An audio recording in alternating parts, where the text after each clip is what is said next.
Eu estava querendo perguntar para o professor Joaquim Maná, chegou algum cabral aqui na sua praia também, professor Maná, ou ainda não?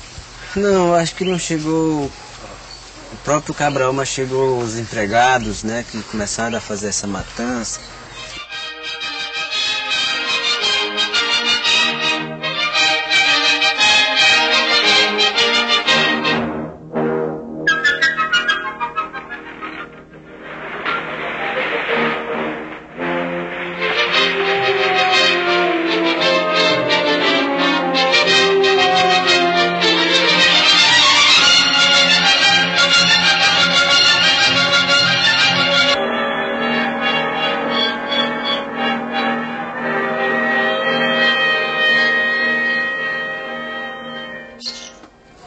É por isso que a gente fala, porque os brancos falam que descobriu o Brasil, mas já tinha índio.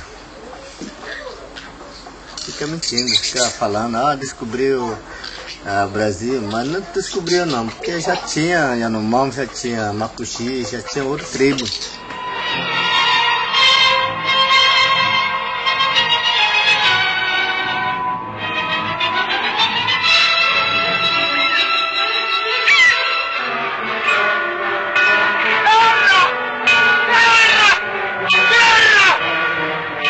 Essa história de Pedro Álvares Cabral ter descoberto o Brasil é a história deles, mas eu não acho, porque quem estava no Brasil primeiro são índios, então eu acho que quem descobriu o Brasil mesmo foi o índio.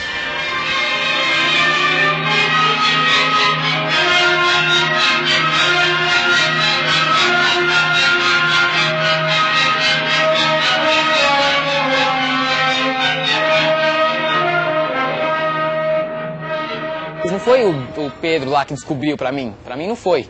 Ele só achou aqui o Brasil, porque quem descobriu na realidade foram os índios, esse país aqui, eles exploraram o Brasil inteiro.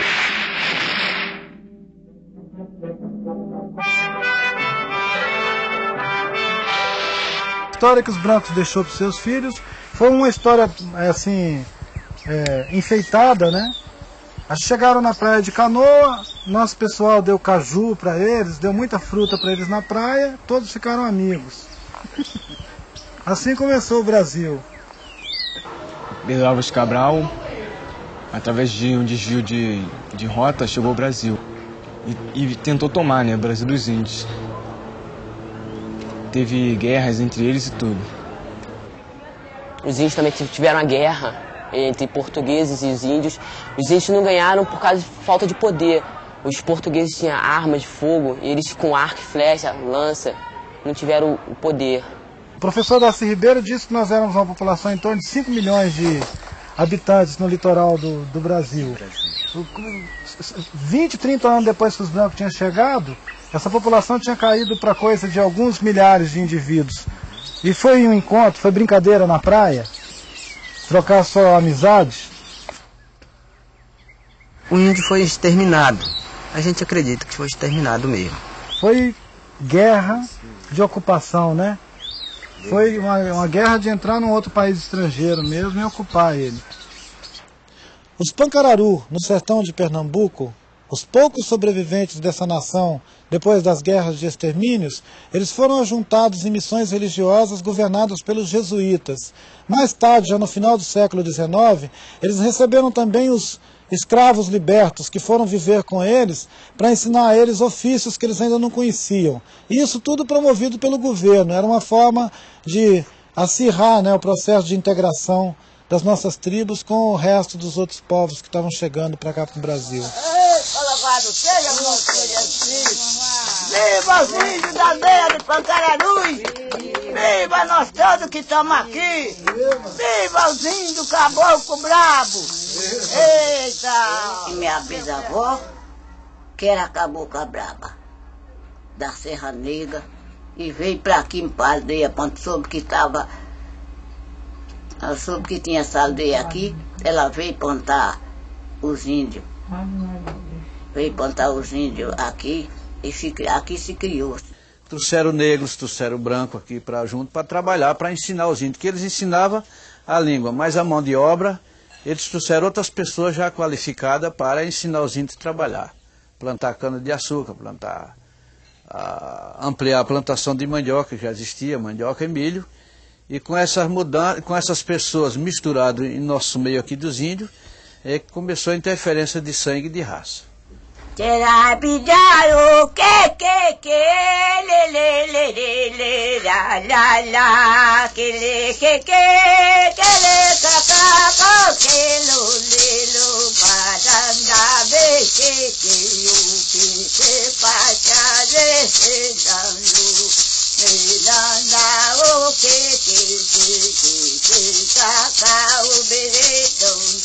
Esse era o torneio dos caboclos brabo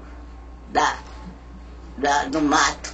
Minha bisavó chegou, cantava, que era cabocla braba. Vocês viram como que os pancararus sofreram com a expansão do ciclo, né, econômico da cana-do-açúcar, que coincidiu com o assentamento deles nas missões religiosas em 1808 e que veio até o século XX. Agora, no século XX, nós assistimos de novo uma frente de expansão agropecuária e madeireiras, ameaçando a existência dos caingangue e causando uma guerra que quase que custou a vida de todos eles. Existe um conflito histórico com relação ao caingangue. Quando em 1910 começou a pacificação do caingangue, uma das primeiras coisas que se instala é a construção de linhas de transmissão nos territórios com o intuito de nos separar, de separar os aldeamentos. Então, e a coisa é feita a bala, aldeias inteiras são exterminadas. Eu até me lembro de uma passagem do livro de um antropólogo que ele fala assim, no depoimento de um bugreiro, que eram contratados bugreiros para matar os índios. Então, para você provar que você matou, tantos índios você matou, você levava a orelha ou o escalco. Então, ele falava assim, que ele matou uma aldeia inteira, e no outro dia ele retornou à aldeia caingangue para ver se todo mundo estava morto. Ele falou, tinha um que estrebuchava, que ele virou os olhos, ele até parecia gente, né? Então, o preconceito era tão grande que nós não éramos vistos como pessoas, e sim como animais. E essa herança histórica, ela vem estrategicamente. O caingangue, que é um povo guerreiro, se acomodou. Houve um acomodamento até estratégico da parte. A gente perdeu os nossos territórios foram reduzidos. Então a gente se acomodou um pouco. A gente tinha que se acomodar para se fortalecer, para se resgatar, até para se unir de novo, até fisicamente, porque muitos foram dispersos. E agora, com o retomar da nossa história, com o retomar de uma série de coisas nossas, dos nossos rituais, a gente buscou na história essa necessidade da gente rever o que é nosso. Viu quanta coisa nova você já aprendeu sobre os índios no Brasil?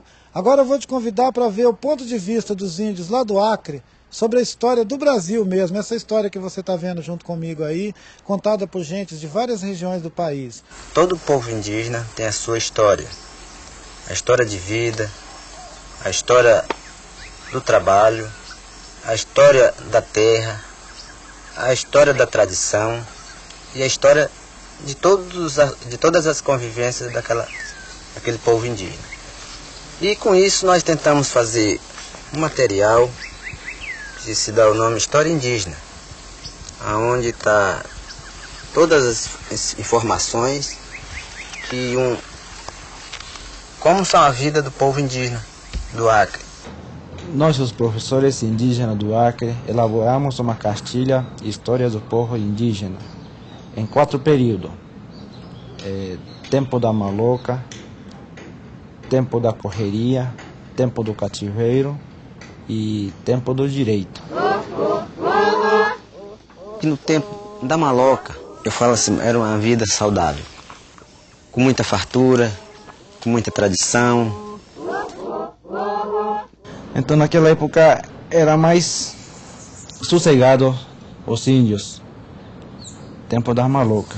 Eles iam caçar, né?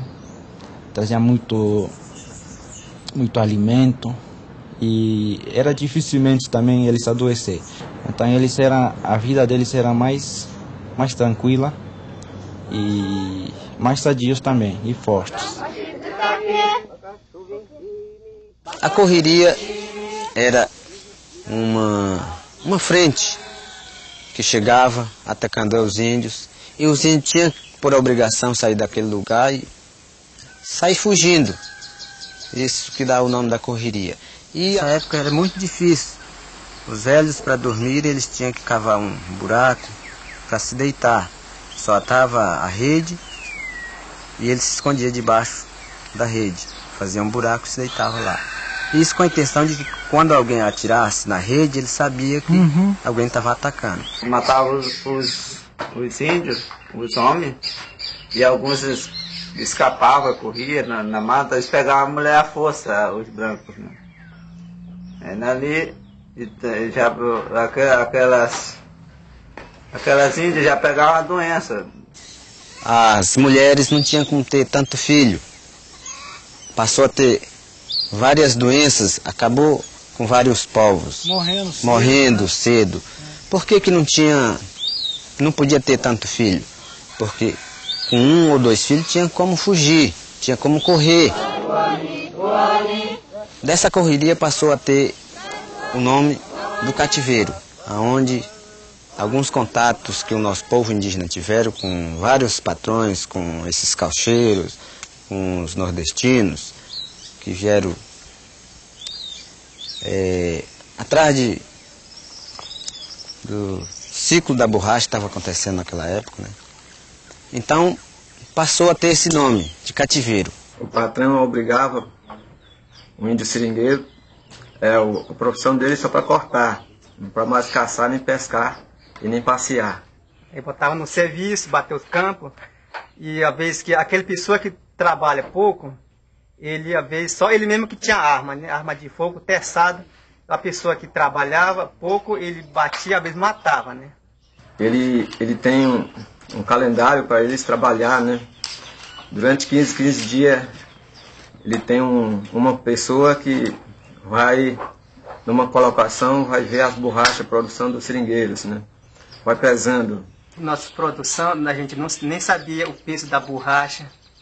A gente, assim na frente da gente mesmo, eles roubavam.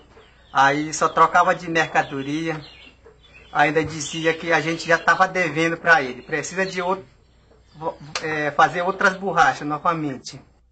E o Felizardo Cerqueira foi uma das pessoas que começou a juntar vários povos indígenas para manter eles como cativeiro, como trabalho. Eles então criaram um mecanismo de querer marcar os próprios índios. Por exemplo, aqui tem uma imagem, um dos velhos que ainda foi marcado nesse contato, ele ainda é vivo lá na terra indígena do Jordão. São então, duas letrinhas. Duas letrinhas. É um F e um C. Isso significa Felizardo Cerqueira. Então, ele... Esse é o nome do patrão dele? Isso, esse era o nome do patrão. Igual um dono. Igual um dono. É como se você marcasse os seus animais dizendo, esse é o meu animal. Pode ser identificado que foi eu que amancei, essa palavra amancei. Ou por outros pode dizer, domestiquei. Um padre francês escreveu um texto dizendo que os índios eram mortos como se fossem animais, porque não eram batizados, não tinha nome em português.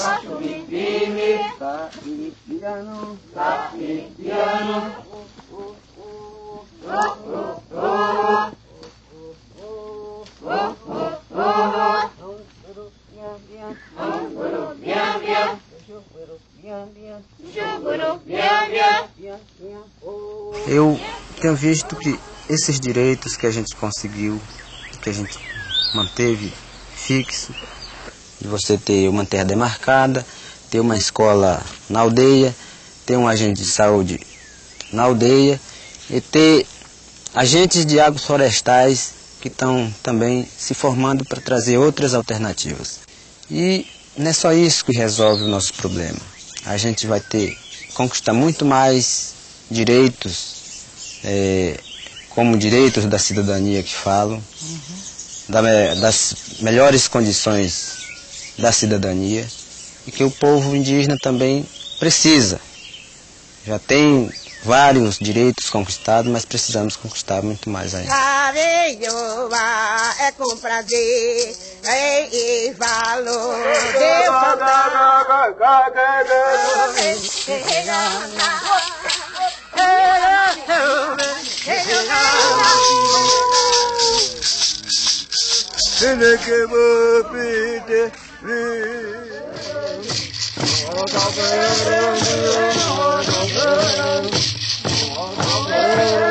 Bye.